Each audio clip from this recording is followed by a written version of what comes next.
good afternoon. I am Shirley of Shirley Blogs Now. I'm the author of all of the articles in that blog, and I write articles concerning mental health and life in general. And basically, that's the overall theme of the blog, shirleyblogsnow.com.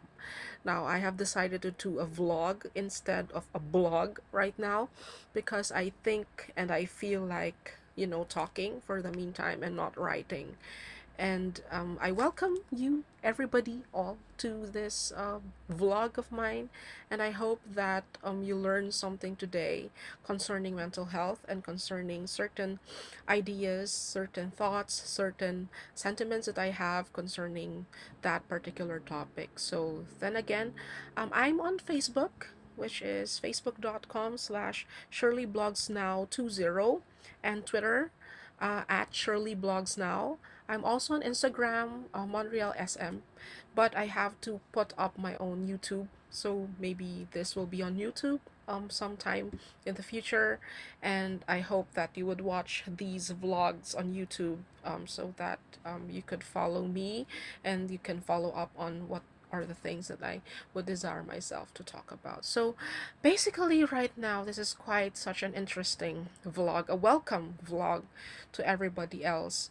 And I hope that you learned something today. And this concerns about this month, which is September, which for many people in the Philippines celebrate now as the beginning, or it's the genesis, or it's the beginning of the Christmas season. And many people are now, going shopping and those kinds of stuff, buying things for Christmas, preempting Christmas. It's still not yet Advent. The Advent season has not yet come, but well, people are already going on their daily routines of picking up stuff at the mall and other stuff that you know relate to the Christmas season in general. And I'm not really that particular about Christmas as early as September, but perhaps I might be blogging about mental health and the Christmas season sooner. But as part of this welcome blog or vlog, okay, uh, I would like to discuss something about what is the significance of September of this year in terms of mental health and in terms of mental illness and mental health concerns. Because as what people in the mental health community know, um, September is actually Suicide Prevention Month. So there are people who say, why such a gruesome topic to be talked about or to be celebrated at the start of the Burr months? Why not put the celebration at around March, or the celebration at around April, May, wherein everything is sunny and that people would associate prevention of suicide through all of those sunny months, and not really in September, where many calamities would arrive, like the impending typhoon and so on and so forth. Well, I don't actually know, but maybe they have set this as a form of at this particular month, so that people could actually have an idea that it's nearing those months wherein people would become gloomy, would become a little bit morose because of SAD, seasonal affective disorder, and so on. So I think that's the basic reason. I think that's in my own honest opinion. But regardless, okay, we celebrate Suicide Prevention Month, and one thing that we have to know, or one thing that we ought to understand about suicide, is that it's not anybody's fault, and I would be going all through that later. But in this case, I would like to um, go through, or I would like to tell you about suicide in general. So, According to Befrienders Worldwide or befrienders.org, the World Health Organization has already done statistics concerning suicide and all over the world. And according to them, they estimate that each year approximately 1 million people die from suicide, which represents a global mortality rate of 16 people per 100,000, or one death every 40 seconds. Would you believe that? I mean, it's such an alarming rate, and in a way wherein there are so many people who suffer, or there are so many people who contemplate suicide, whether they push through with it or whether they do not. But we could see there that there is a particular amount, or there's a particular number of people who actually contemplate suicide, in the sense that, for I mean, it would be for various reasons. Okay, and it is predicted, according to the WHO, it is predicted by 2020 the rate of death will increase to one every 20 seconds. Now, we might think about the reason why people commit suicide, and then we might say that, no, because these people are so weak willed, okay, sorry, weak willed, that's why they try to contemplate suicide. They are not strong enough, they're not resilient enough, they're not tough enough to face life's problems, and so on and so forth. But we fail to understand that there are people who actually commit suicide, or no, who actually resort, not commit, who actually resort to suicide, not because they want it for themselves. It's not because they're totally burdened about the things around them, because, well, many people can actually commit suicide. I mean, or many people can resort, rather, to suicide, not because of mental illness, not only about mental illness, but because of, there are many factors wherein these factors try to elicit the want or the desire in the person, in order for them to, well, do the unthinkable. And we could also note that those who resort to suicide, or those who die by suicide, is no joke. Because to know that by 2020 the rate of death will increase to one every 20 seconds is indeed that alarming, and is indeed that concerning. It would be disconcerting to some, but that's reality. It's something that happens. And WHO further reports that in the last 45 years, suicide rates have increased by 60% worldwide, and is now among the three leading causes of death among those aged 15 to 44. So suicide attempts are up to 20 times more frequent than completed suicides. So I'm basically reading all of these from one website that has kept track about why people commit suicide in the first place, and what are the other background information about suicide. Now, by looking into these things, we can say that, is it an epidemic of sorts? Well, well, in my case, I don't think that it is basically an epidemic. I think that it could be classified as something that um, goes up because of the kind of world or global milieu that we are now in, wherein people have become a little bit detached with other people, which is ironic because we already have Facebook, we already have Twitter, we already have all of those means by which people would communicate. But it's such a mystery, and it is such a paradox in a way, because we don't actually know why these things happen. Okay, uh there are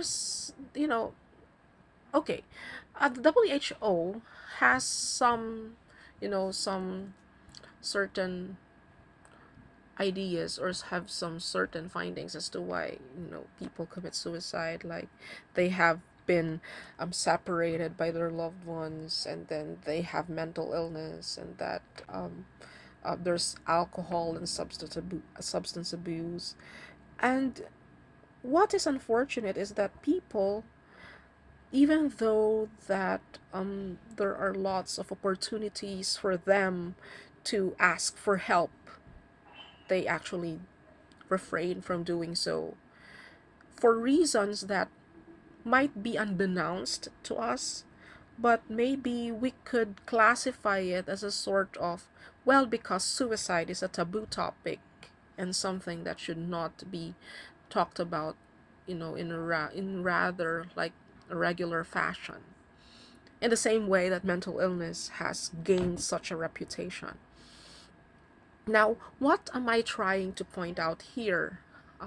Suicide is, even though it's taboo, there are many factors that are involved in the person who commits suicide. And these things that people don't understand are, you know, are the basis as to why those who want or who desire to die through suicide find the, you know, the courage to do so. And which leads us to the idea that uh, with suicide prevention, it is basically a very uh, sensitive manner on how to treat that particular topic. Okay. So, how do we say that it's that sensitive? Because we actually don't know that in just a snap of a finger or in just one certain phrase that we could tell a certain person, they might be driven, okay, instead of being refrained from, but be driven furthermore into, resorting to suicide as their means for placidity, their means to make peace with themselves, or their means to end everything else. So in that, we could say that, we have to keep tabs into how we would relate to people who have certain symptoms, have certain warning signs about suicide.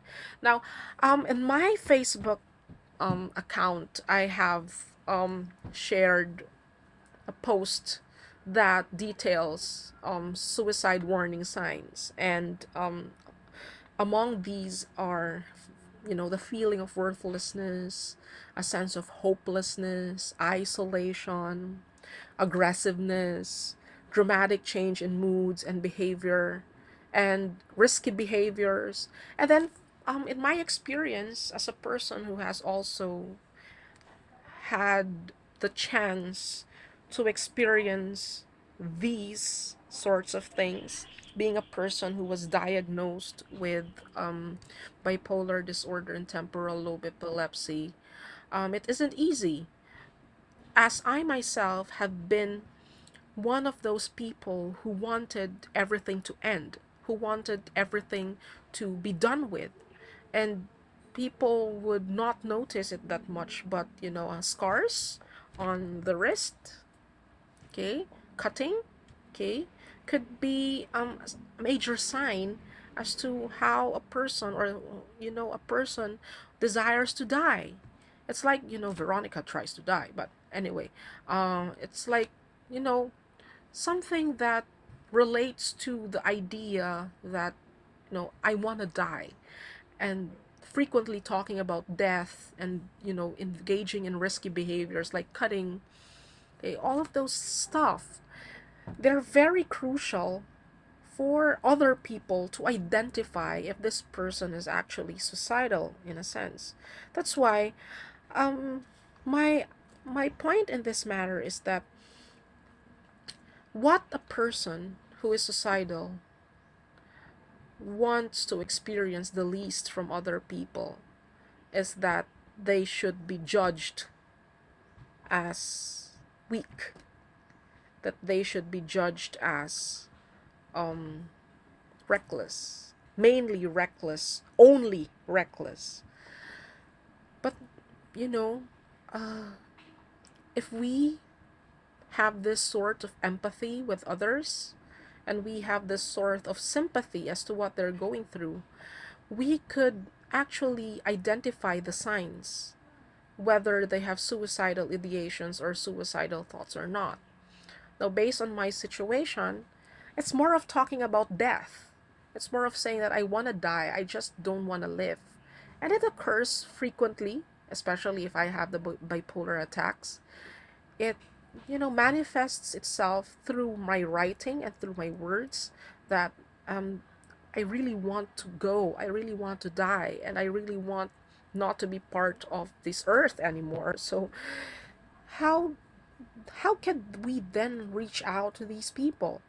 Well, just being there for them suffices. Just listening to them.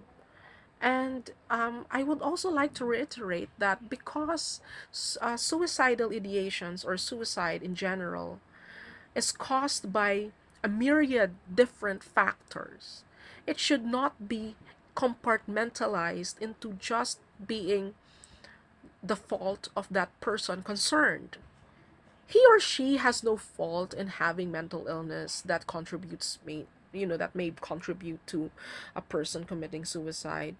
you know it's not the person's fault so much as to resorting to alcohol, just okay, or being addicted or in some way or another, that's why he or she committed suicide. I mean, they have done their part, and it is painful for them to be there in that situation, but they couldn't just get out of it because of the lack of empathy from people who should be there for them in the first place.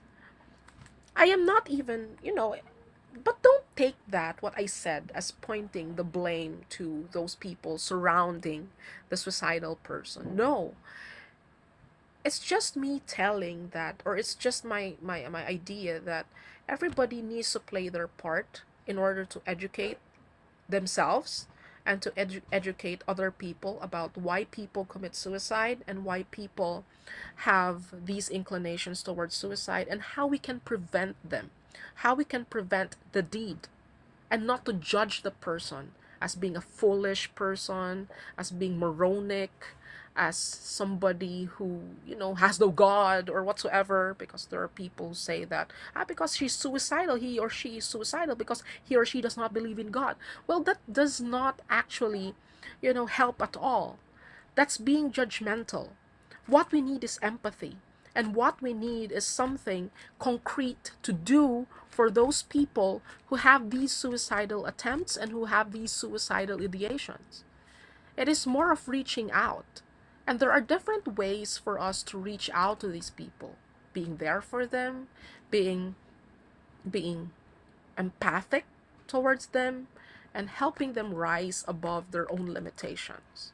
Because, there are other people, or there are people who consider themselves like a little bit, down the road. They have this lack of self-esteem. They are not, and in the case of people with mental illness, sometimes they are under medicated or over medicated, or what else that might be.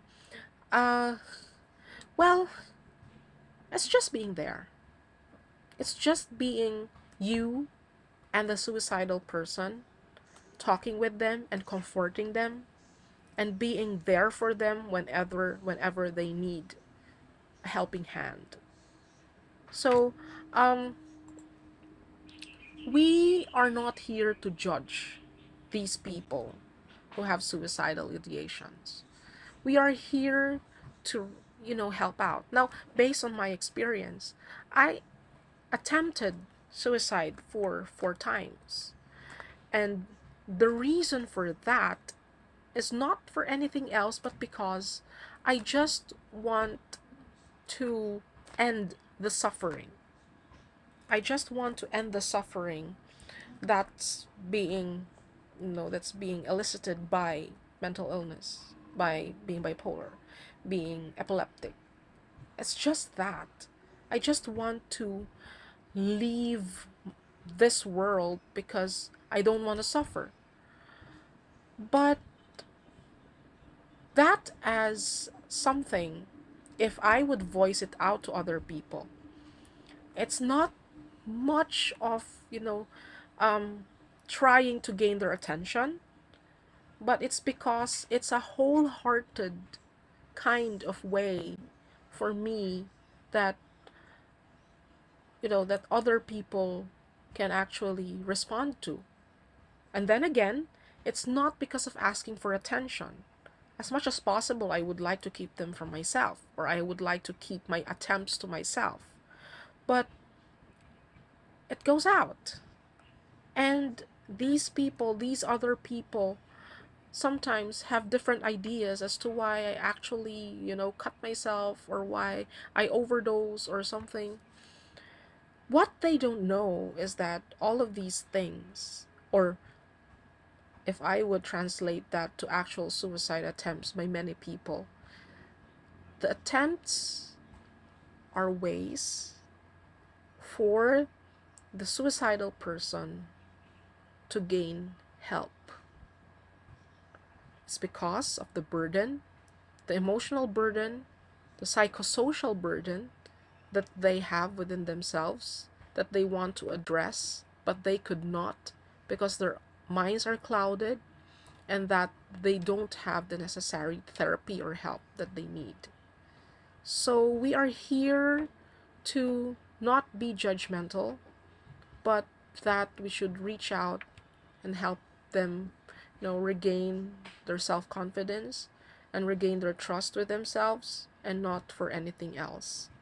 Now, I have posted on my website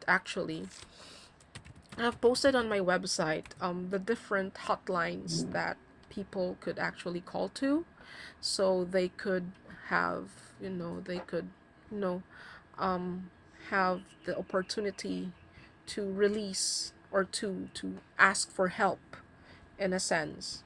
So they would feel welcome, they would feel, um, at least alleviated from the pain that they suffer on their everyday life. So you can visit my website and perhaps click on the link, Hotlines, if I'm not mistaken. I'm still accessing my site, but it's there. You have to just click on one of the uh, the links on the sidebar on the top part of the page. No, not sidebar. The they call this the menu bar on top of the page. The mental health lifelines. There we go. So mental health lifelines, and you can see there the different. If you would click on that link, you can see there the different hotlines that you can call if ever you want some help, or if ever a loved one you have needs someone to talk to, so that they could at least, be free from the shackles, or that they could feel comforted enough. Because believe me, those who attempt, or those who want to die by suicide, has did not have any other choice, but that one. uh they chose that one. It's because they feel that they don't receive a particular kind of empathy from those people around them, or that they just think that it is the penultimate way or manner by which they could end the suffering. I'm not saying that this is not true, that they are sinning because of that, or that it is against God's will that they would, think about such things. But there are many factors, as I have mentioned earlier, many, many factors as to why these people resort to suicide. Now, in order for us to be there, perhaps you can share to your friends the lifelines or the hotlines that they could call. Okay, they're on my website, which I pulled from Kate Was Here. And so I give credits to katewashere.com for all of the lifelines by Crisis Line, Tawag Paglaom in Bisaya, in the Visayas region, sorry, Mood Harmony, based in Makati Medical Center. It's a support group for mood disorders. You have Dial a Friend and Hope Line, which is administered by DOH and the Natasha Goldburn Foundation. So there. So I leave you this, to wrap this up. Okay, I have been blabbering for a very long time here. That, we have to understand that suicide is a very sensitive topic to deal with, but we should not be afraid to engage this in conversations. This should not be a taboo idea to just, try to relegate it to the back seat and just put it on one side and not talk about it. We have to talk about suicide in the same manner that we have to talk about mental health in general, because unless we engage in conversations concerning these kinds of topics or these kinds of ideas, then more and more people will continue to be under, to be under that misconception that these people are just this or that, that they are not resilient enough, it's their fault, that they're foolish, that they those kinds of stuff. And it's rather it's rather how do I mention it? It's rather galling, if I should say it as such. It's rather galling if other people would term suicidal, or people who want or who have suicidal ideation, to target them as such or describe them as such.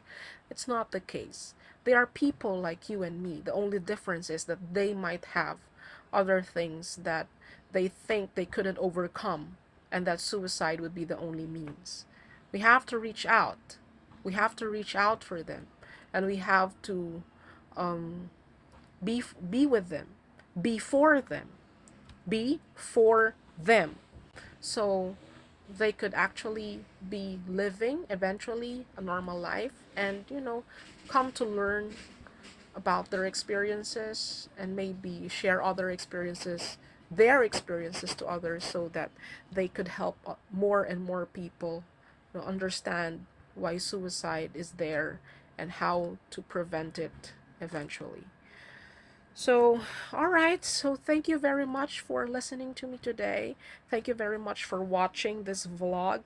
I hope that you gain some insights and not my constant blabbering and constant what you call this um my my stuttering and so on. This has been a characteristic of mine ever since I have been diagnosed with epilepsy, and it has been a roller coaster ride. And I will be talking about that eventually, maybe in another episode of this vlog, and then maybe you could be back by then, watch that other episode. And I'm not really promising that topic will be for the next episode, but it will be for further episodes, because I have a lot in the pipeline, both for the blog and the vlog, and of course a podcast. I will also be launching a podcast about other stuff concerning mental health, mental illness, and my experiences to boot. So, thank you so much. Thank you, and see you on my blog. If ever I would get or have the temerity and the encouragement, my personal encouragement to write again, because I more on the speaking side right now. I just feel like I want to speak more, just for now. And of course, follow me on Instagram. I'm on Instagram. I post my artworks there, which are my form of therapies, in a sense. When I don't go to therapy, when I don't go to my doctor, that's what I do, so I could be more productive and be more artistic. I don't claim that I'm much of an artistic person, but you please visit my Instagram account as well. Thank you so much, and bye bye. See you again after, I don't know. I'll just upload another episode, perhaps after every 2 weeks or after every week. So, thank you and goodbye.